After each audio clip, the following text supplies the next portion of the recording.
Welcome to this predicted paper from onmaths. This paper represents the best guess for the upcoming exams. Please use this paper in addition to your other revision. You can complete a unique version of this paper by going to our onmaths site. Onmaths is full of free content to help you prepare for your exams, such as topic-based papers, demon questions, and mini mocks. If you like what we do, please consider subscribing. Just like when you're simplifying fractions, you can't have decimals at the top and bottom. You can't have decimals at the top, at the left and right of a ratio. So we're going to have to get rid of this decimal. And the way we're going to do that is just simply times each side by 10.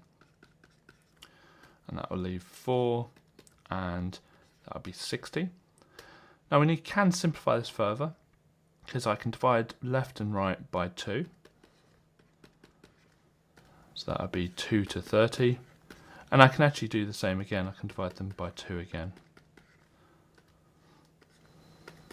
And that would be 1 to 15. Now you might have just divided by 4, and that would also give you the right answer. In fact, there's a couple of different methods that you can get the same answer with. So angles on a point add up to 360, and we are given the values of the angles, but in terms of r. So we know that r plus 9r plus 20 will equal 360. So we've got an equation here we can solve. So first of all, let's add the r's together. And so that will be 10r plus 20 equals 360. Then we're going to subtract the 20 from both sides. So we have 10r equals 340. And then we're going to divide by 10 both sides.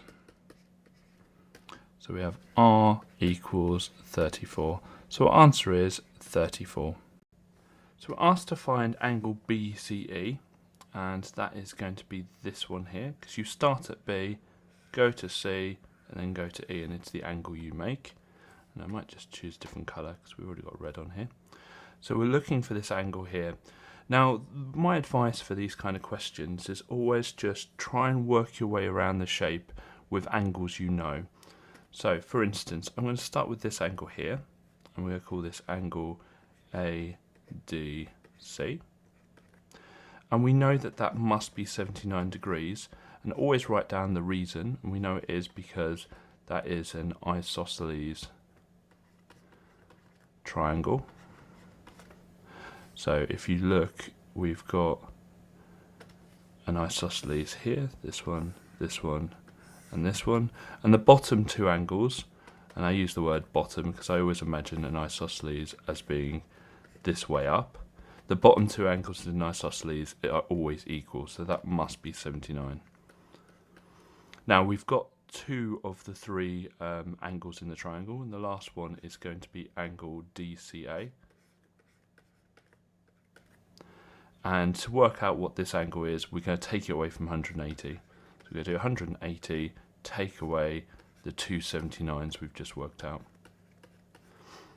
And the reason for that is angles in a triangle equal 180 degrees.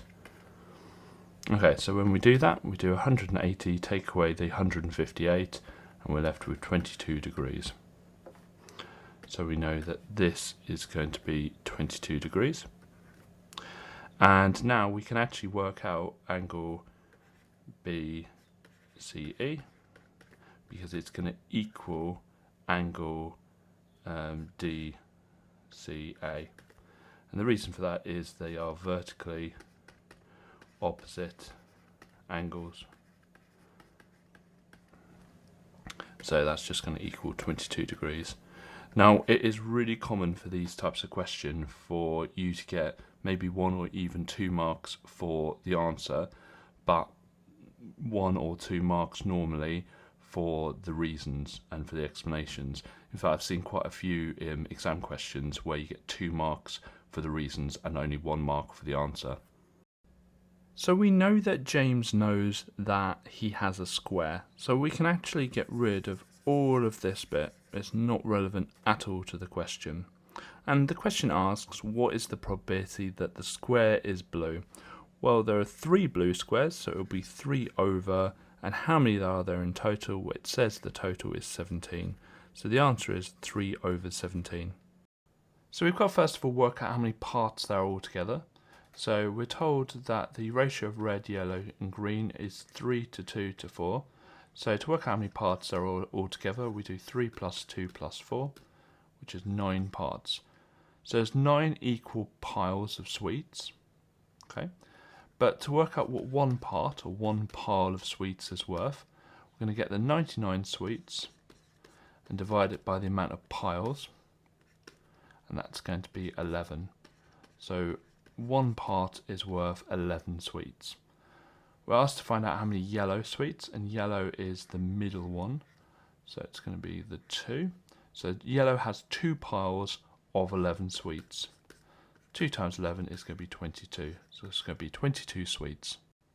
A different way of writing this is 1 plus 1/3 plus 2 plus 3/8. So what we can do is just add the 1 and the 2 together to make 3, and then all we need to do then is find out what 1/3 plus 3/8 is. So we're looking for a common denominator between those two. And 3 and 8, if you write out the 3 and the 8 times table, the common denominator is 24, which is 3 times 8. So we're going to times top and bottom of the third by 8, so it becomes 8 over 24. And top and bottom of the 3 over 8 by 3, so that's 9 over 24. Add the tops when the bottoms are the same, so that would be 17 over 24. And then that would just make the answer 3 and 17 over 24. So factorise means to put it into a bracket, and it looks like it's a quadratic here, but it's actually just a linear factorising because we don't have a number term. So we're going to just use one bracket for this. And looking at these terms, I'm going to focus first on the numbers. So 20 and 30, I can divide both of those by 10, and that will leave 2 and 3. So that's the numbers done. Next I'm looking at the t terms. So we've got t squared there and a t there. So we can divide out a t, but that will leave a t on the first term.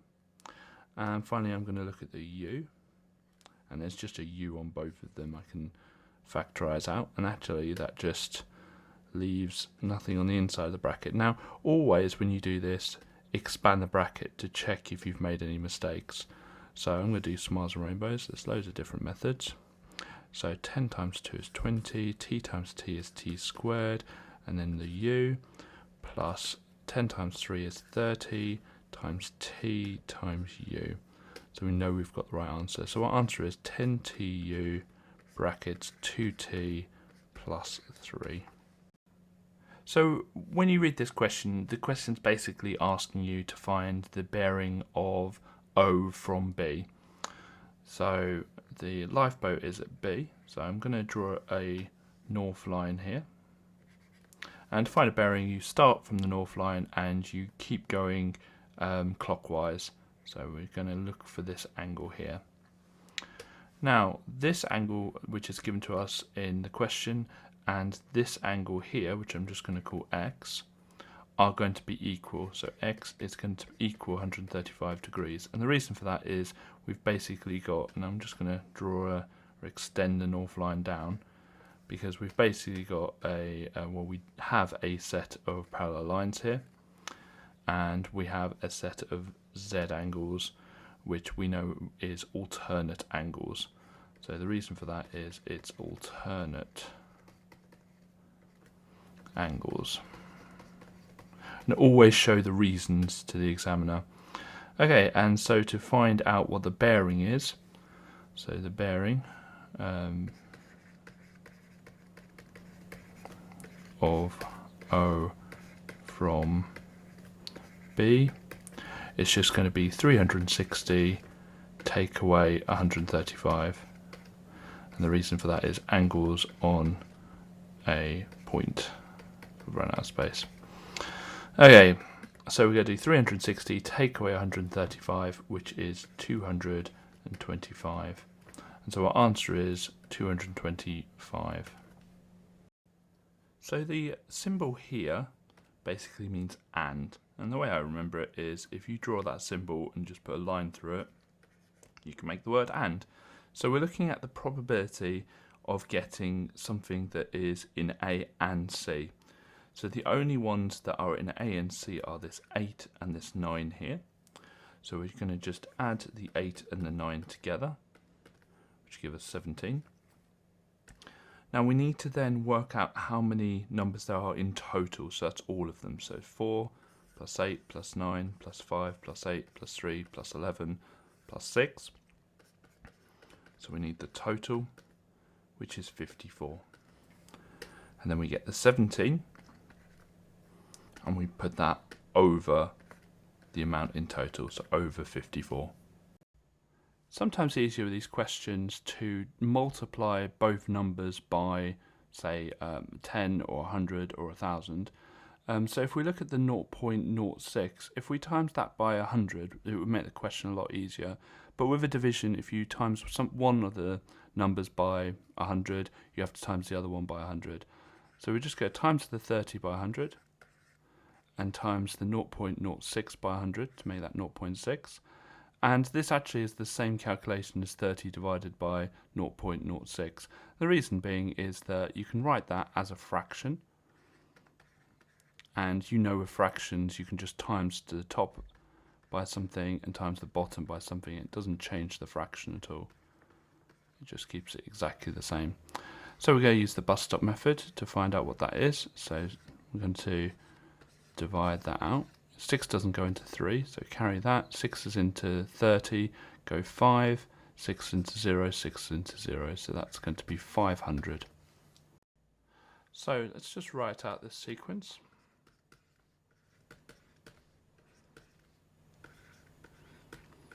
So first thing we're going to do is work out what the sequence is going up in, and we can see here that we're adding 15 each time in our sequence. And whatever the sequence is going up in is what goes before n, so it's going to be 15n. Now 15n would give us the 15 times table, and this isn't the 15 times table. So to work out what the offset is, we go and find our 0th term. So instead of adding 15, when we go backwards, we're going to take away 15. And so that would be 10. And so our answer is going to be 15n, and we're going to add that 10 on. To find the median, we need to have all the numbers in a list from smallest to biggest and find the middle num. Now, we can't do that when we're using a table like this, or it's not very practical to. So we need a kind of different strategy, and the way we do it is to use a simple formula to find the position of the median. Now, the median will always be in the n plus 1 divided by 2 position. So we need to find out what n is, and we do that by adding up all the frequencies there. So let's add those together and you get the sum of f. So those add up to 15. So if you do 3 plus 4 plus 2 plus 1 plus 5, you get 15. And so we've got 15 plus 1 divided by 2. 15 plus 1 is 16, divided by 2 is 8. So the position of the median is in the 8th position. Now, to easily find out which group, because it's asking for the class interval, which is just a fancy way of saying a group. So it could be this one, or it could be this one. To easily find out which group the median is in, what we do is a quick running total. So what I'm going to do is add up the frequencies as I go along. So we've got 3 there. 3 plus 4 is 7, plus 2 is 9, plus 1 is 10, plus 5 is 15. And then what I do is just convert those into 3rd, 7th, 9th, 10th, and 15th. So what those numbers are the last time that a number is in that group. So we've got 3 numbers that are in the group 10 to 25, and the 3rd one is the last number in that group. The 4th one, therefore, will be in the 25 to 40 group. So we're looking for the 8th one. Well, the 7th one is the last one in this group. So the 8th one will be in this group here, as well as the 9th. Then the 10th one will be in the next group. So when it asks for a class interval, all we need to do is copy down exactly what the group is. So it's 40 to 55, and don't ever write down 40 to 55 or anything like that. Always copy it exactly from the table. There's a very specific way to draw an angle bisector, and you start off with a pair of compasses and put the point on B, and then draw an arc from B. And it doesn't matter what the distance is, as long as it's kind of roughly maybe halfway between A and B. It doesn't matter what the distance is. And then at the 2 points, so here and here, that our arc intersects line AB and BC, we're going to draw another arc up here. So I'm just going to show you because it's normally easier. So an arc over here, and I'm going to do an arc from the other one over here. Then what I'm going to do is I'm going to join where the two lines join with where the two arcs join. And that is how you do an angle bisector. All of the arcs leave on the diagram because they are going to get you the marks. Arcs for marks. On a scatter graph, an outlier is a point which doesn't fit the pattern.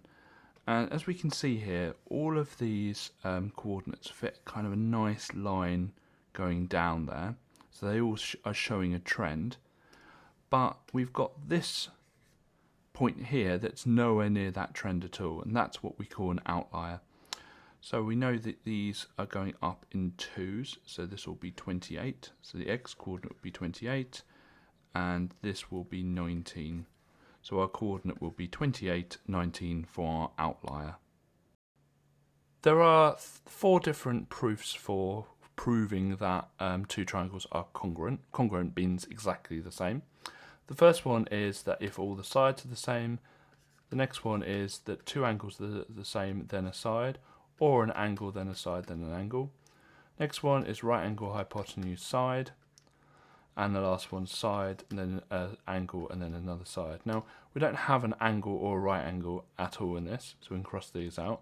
But we do have 3 sides that are exactly the same. They're both 10, 13, and 16. So the proof is side, side, side. So the thing we know about triangles is their angles add up to 180. So what we can do is we can say w squared plus 84 plus w plus 3w equals 180. And let's just put that together. So it's w squared plus 4w plus 84 equals 180. Now, with quadratics, whenever we're looking to solve, we want to have it equal to 0. So what we're going to do is we're going to take away the 180 from both sides, so it equals 0. So we've got the w squared plus the 4w, but we want to take away the 180 from it, which will give us minus 96 equals 0. So with quadratics, when we're trying to solve them, we need to put them into brackets. And to do that, we need 2 numbers that add together to make the 4 here and multiply together to make the 96 here. So just going through different numbers for 96, and you can try different ones. The first letter in the bracket will be w, first thing in the bracket would be w. And I think it's going to be, well, it's going to be a positive and a negative to get that negative there. 96 is 12 and 8, so it would have to be, let's have a think. It'd have to be a positive 12 and a negative 8 to add together to make a positive 4. And 12 times minus 8 is minus 96. That works. And to solve, we look at the left-hand side first and get that equal to 0. So w plus 12 equals 0, and then solve it. So get our lines in. Take away 12 both sides. W equals minus 12. And we get the left-hand or the right-hand side. Get that equal to 0. W minus 8 equals 0. Lines in. Add 8 both sides. W equals 8. Now we've got two answers here, but it says value of W. Well, we can't have a negative angle, so we know we're looking for W to be positive, so the answer must be 8. There are a few different ways you could answer this question. I'm going to do it with a tree diagram, but you didn't need to draw a tree diagram to answer this question. So we've got our first tree, which is our first bus, and the choices are male and female. And we've got our second kind of branch, I suppose, and it's still male and female. And this is our second bus. So the property of male on a first bus is 9/15, and therefore the property of female is 1 minus 9/15, which would be 6/15. Male on the second bus is 7/15, and so female would be 8/15, because they need to add up to 1. And it's independent, so these will be the same. And the question is basically asking what is the probability that both will be female. So to have both female, we need to have gone down this line at the start and then this line again. Okay, so looking at the fractions along the way, it's 6/15 and 8/15. The word "and" in probability means times. So whenever you're finding the probability of getting to an outcome, so this outcome will be FF, because they're both female, you are multiplying the fractions that you go across. So it would be 6/15 times 8/15. So 6 times 8 is 48, and times the bottoms, 15 times 15 is 225. Now you can actually cancel that down. So what you can do is you can divide top and bottom by 4, and that will give you 16. Is it 4? No, you can times top and bottom by 3, and that would be 16/75. So either 48/225 or 16/75. So we need to first of all work out what the length of the side of the square is. And to do that, what we do is we get the 44v to the power 4 w to the power 5, and we just divide it by 4. And to do that, all we need to do is just divide the coefficient by 4.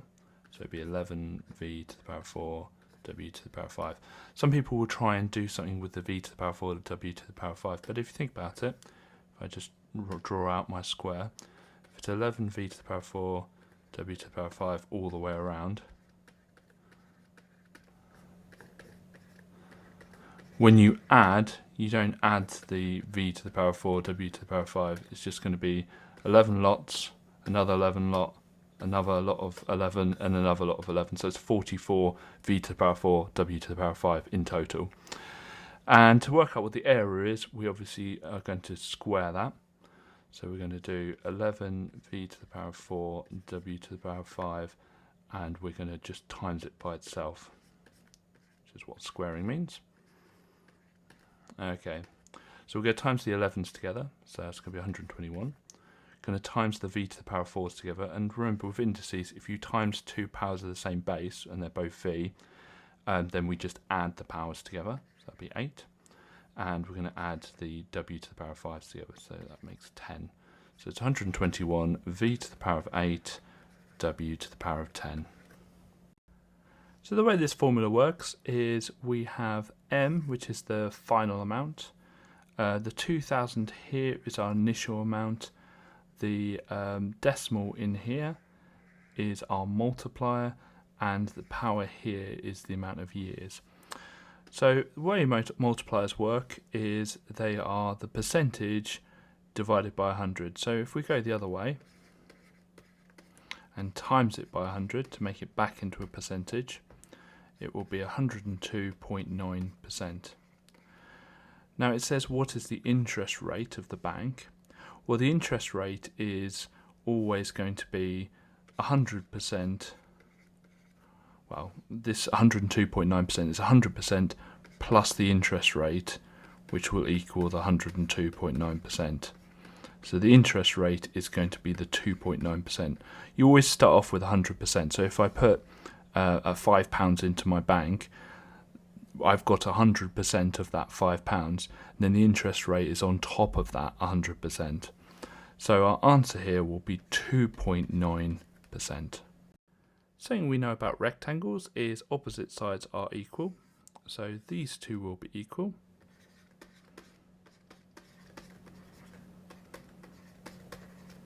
And these two will be equal. And you notice now that we've got simultaneous equations. So what I'm going to do is get the coefficient of the y the same. And I'm going to do that by multiplying everything in the second equation by 3.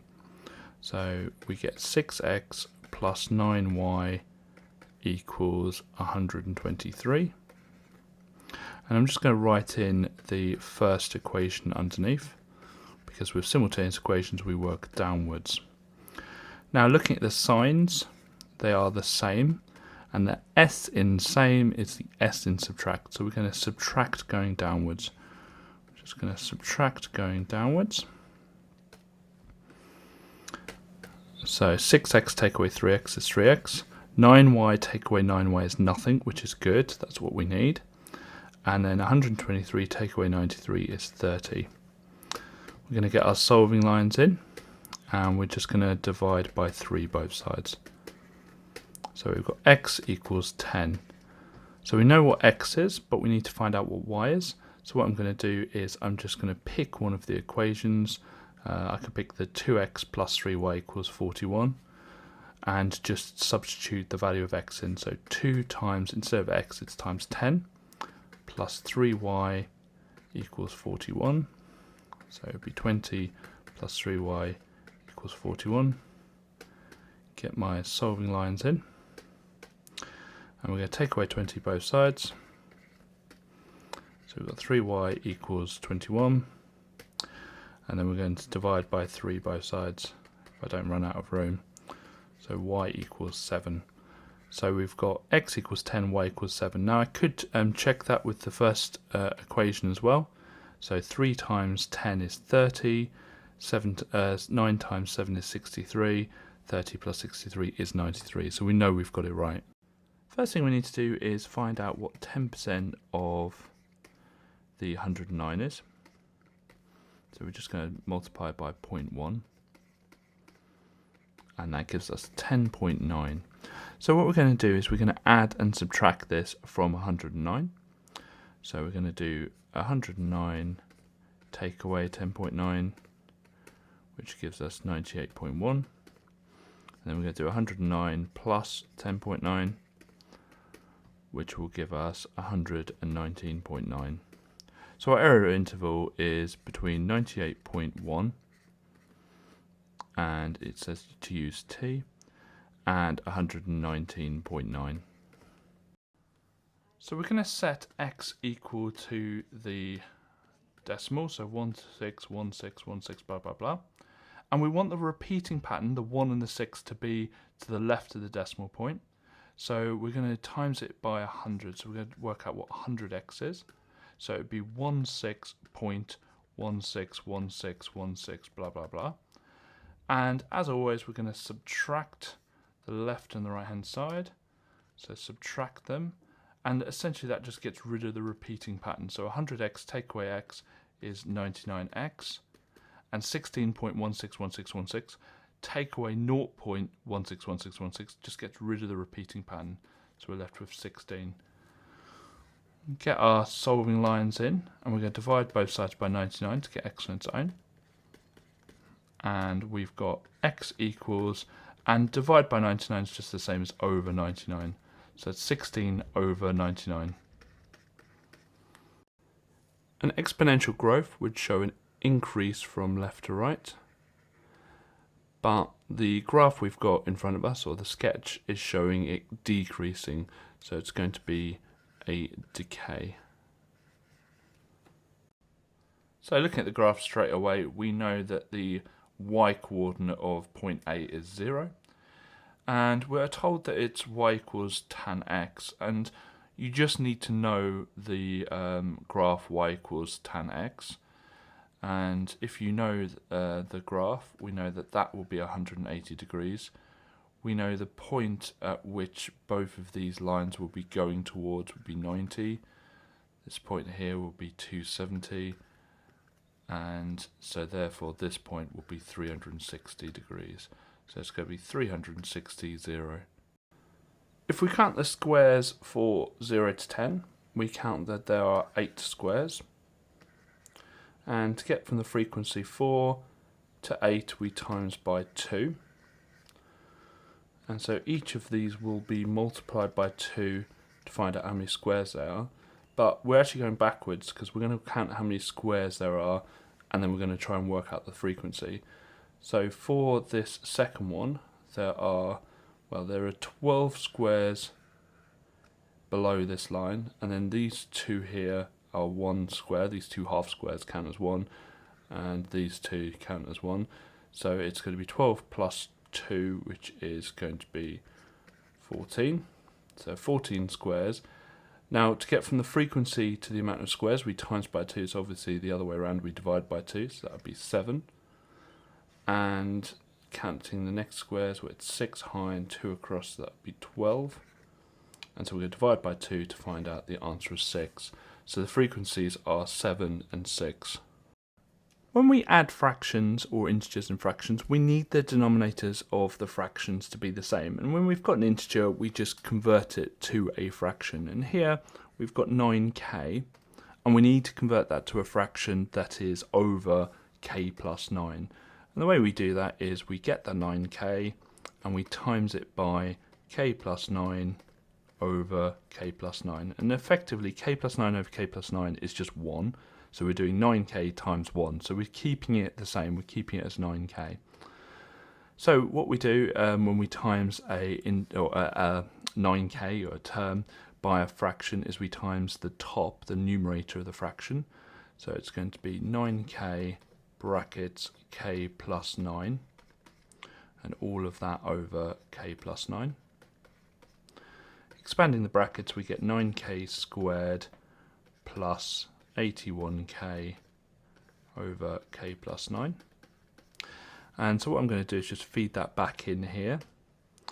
And so we've got 9k squared plus 81k over k plus 9, which is just that 9k bit, plus 11 over k plus 9. And whenever we're in this situation here, we just add the numerators. So it's going to be 9k squared plus 81k plus 11, and all of that over k plus 9. And that will be our answer. So let's put that in our answer field.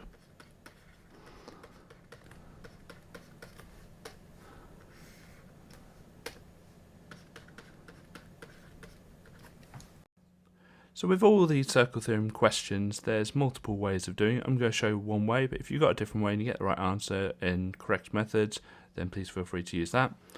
First thing I'm going to notice is we've got a lot of tangents touching radii. So we've got 2 radii here and here. And whenever we've got a tangent touching a radius, it's always going to be 90 degrees. And so I'm just going to show these all on the diagram as 90 degrees. And then we're going to say angle OBC equals angle OBA equals angle ADO equals 90 degrees. And we have to show the reasons. Most of the marks in this question will be for the reason. So it's going to be a tangent radius equals 90 degrees. And try and write out the full reasons. I'm going to just keep it a little bit contained, just so I can fit this answer all on the same slide. Okay, so the first thing I'm realising is that there's a nice little quadrilateral here. And whenever we've got quadrilateral and we've got 3 of the sides, we can work out the last one. So angle DOB is going to be 360. Take away the angles that we know, so 90 plus 90 plus 48. And the reason for that is angles in quadrilateral add up to 360 degrees. And so when you do 360, take away that, you get 132 degrees. So this is 132. But we also have this angle here, which is also angle DOB, but I'm going to call this kind of the reflex one. And to work this one out, we just do 360, take away 132. And the reason for that is angles on a point equal 360 degrees. And so we're going to do 360, take away 132, which is 228. So this is 228 degrees. Now we can also use the circle theorem to work out this one, because we've got an angle at the centre and an angle at the circumference, and the angle at the centre is twice the angle at the circumference. So angle DFB is going to be 132 divided by 2. Angle at centre twice angle at circumference. Okay, so when we halve that, so 132, and we're going to halve it, so that's 66 degrees. We should really put degrees on these.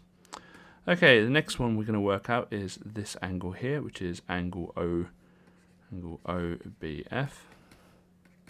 There's no reason for this, it's just the whole thing is 90. We're taking away the 77, so that would be 13 degrees. So that's a nice easy one. And let's just put the 66 degrees on our diagram as well. And the final thing really here is that we've got a quadrilateral here, kind of arrowhead, and we've got 3 of the angles, 1, 2, 3, and we're looking for the third one. So angle ODF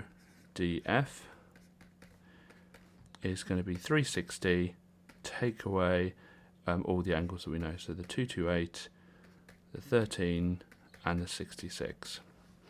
And the reason being the same as before, so angles in quadrilateral add up to 360 degrees. And when you do that, you get the answer of 53 degrees. So this angle here is going to be 53 degrees. So the frequency is kind of equal to the frequency density times the class width. And I say kind of because it's actually a proportional relationship. The frequency density doesn't have to be that value, it can be twice the value or half the value. But we're going to assume it is because we can check whether it is by the value given to us in the question. So going through each of the groups, the first one is 0 to 10 and it has a frequency density of 0.2. So we're just going to do 0.2 times 10, which will be 2. The next one has a width of 20 and the frequency density goes up to 0.8. So 0.8 times 20 will be 16. And the last one is a class width of 20 and it goes up to 1.2. So we're going to say that that frequency is 24. So if you do 24 plus 16 plus 2, you actually do get to 42. So we know that that is frequency equals frequency density times class width. Okay, now it says to estimate the amount of rocks that were greater than 15 kilograms. So we're going to draw a line up from 15 kilograms. And we're looking for all the values that were to the right of that line. So we know that there are 24 definitely, okay, because all of that bar is to the right of that line. And we've just got to work out what proportion of this bar is to the right of that line. Well, it's 4 squares wide and we're looking at 3 of the squares. So it's going to be 3/4 of 16. So the amount we're looking for, so rocks, is going to be 3/4 of the 16 plus the 24. So the 3/4 of the 16 will be 12 plus the 24, which will be 36. So for this question, first thing to notice is there's a divide there, and we can actually just write this as a fraction, so 10 plus root 2 over 14 plus root 2. I'm going to keep the brackets there. We don't need them when it's in a fraction, but it will help us for the next step. So we're asked to transport this or change this into a fraction without a surd at the bottom, and so it's basically asking us to rationalise the denominator. Now, when you have two terms, including a surd at the bottom, we need to do something a bit special with this. And the thing we do is we times it by the opposite bracket. And what I mean by that is if it's 14 plus root 2, we times it by 14 minus root 2. And we've got to do the same to the top. And the reason for that is essentially here all we're doing is we're timesing it by 1, because 14 minus root 2 over 14 minus root 2 is just 1. So we're timesing it by 1, so we're not changing the fraction at all. Okay, let's draw a grid to work out what that will equal. And you can use any method you want. You can use double smiles and rainbows, FOIL, whatever method you have to multiply two such brackets. I'm going to start off with the top. The top is 10 plus root 2 times 14 minus root 2. So 14 times 10 is 140. 14 times root 2 is just 14 root 2. 10 times minus root 2 is minus 10 root 2. And then a minus and a positive make a minus, and root 2 times root 2 is just 2. Now, when you expand surdy brackets, these two and these two will add together. Okay, so we're going to start off with the numbers. 140 take away 2 is 138. And then we'll do the surd. So 14 root 2 take away 10 root 2 is plus 4 root 2. Okay, so the top is going to be 138 plus 4 root 2. And let's do the bottom. And I like these grids because you can see if you've made any mistakes quite quickly with these. You can check your working. So 14 plus root 2 times 14 minus root 2. You'll see why in a second we do the opposite. So 14 times 14 is 196. 14 root 2 minus 14 root 2 and then minus 2. So you can see here now there's a 14 root 2 plus minus a 14 root 2. Let's just cancel each other out to 0. So we get rid of the surd. And then 196 take away 2, which is 194. So we've got 194 at the bottom. Now something we notice here is that all the terms in the fraction are even, therefore we can halve everything. So 138 halved is 69, 4 root 2 halved is 2 root 2, and 194 halved is 97. And so that would be 69 there, and that would be 2, and then that would be 97. So we're going to just quickly write out our sequence, so 9, 22, 41, 66 and 97, and we're going to find the differences of each of them. So that's going to be plus 13, then we've got plus 19, so they're different already. We know that it's not a linear sequence, and that's going to be plus 31. So we now look at the difference of the differences, and so we've got plus 6 again, and plus 6 again. When you have a difference of differences, it's going to be a quadratic sequence, and we're interested in what the difference of differences is, because what we now do is get that 6 and we always halve it, and it gives us 3. Now that 3 is actually really important because that is the coefficient of the n squared. So we know our sequence will begin 3n squared. So we're going to do a table now to see what the rest of the sequence will be.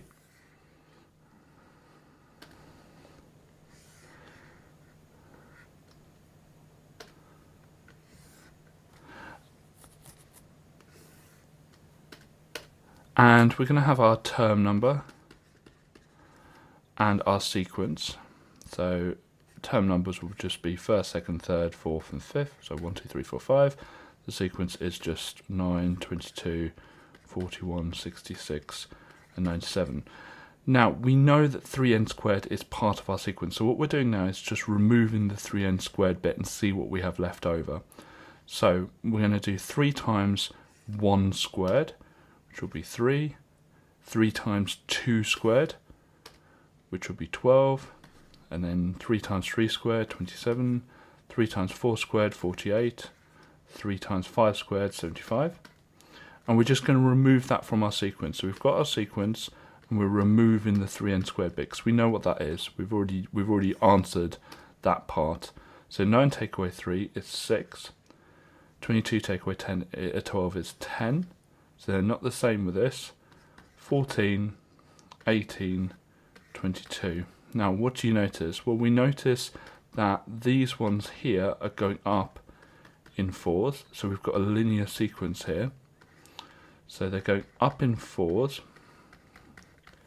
So we know that that will be plus 4n. And then we find the 0th term. So we go back. So 6 take away 4, which will be 2. So it's going to be 4n plus 2. So our total quadratic sequence will be 3n squared plus 4n plus 2.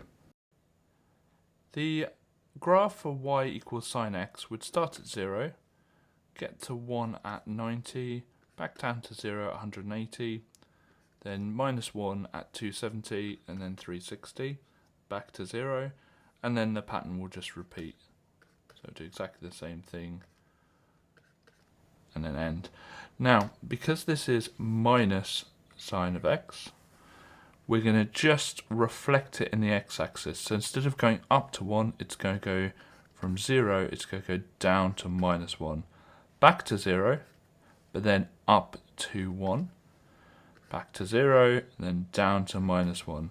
So it's just a complete opposite in the x-axis, just complete reflection in the x-axis. And you make sure when you're drawing it in, you make sure it's a nice curve. And really they look at the bottom to see whether it's a U shape rather than a V shape. So really just make sure you get a nice smooth curve going at the bottoms and the tops.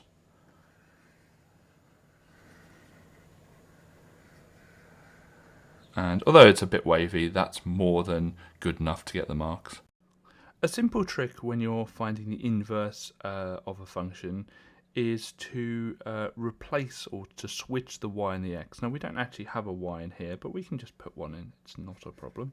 So we can just rewrite this function as y equals x over 10 minus 11. And we're just going to switch around the y and the x.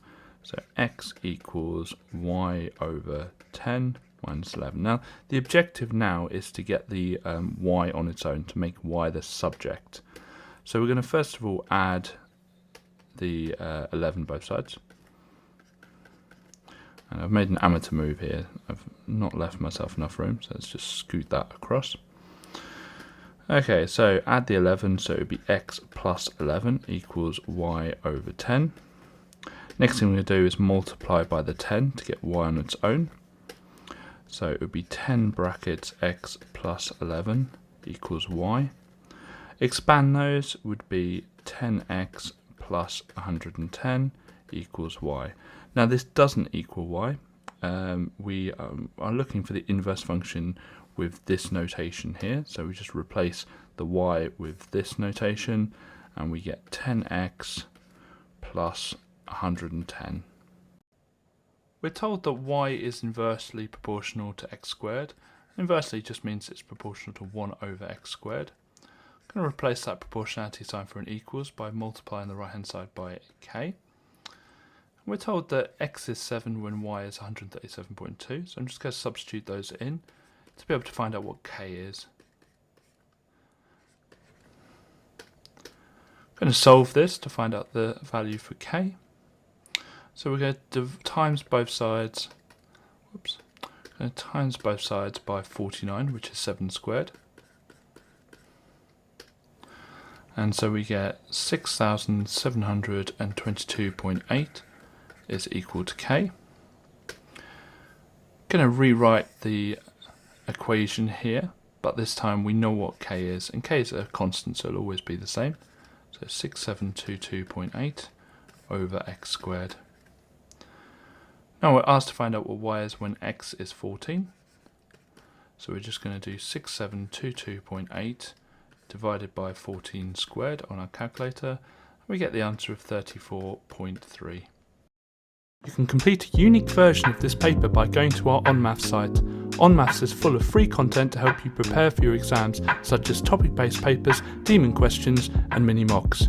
If you like what we do, please consider subscribing.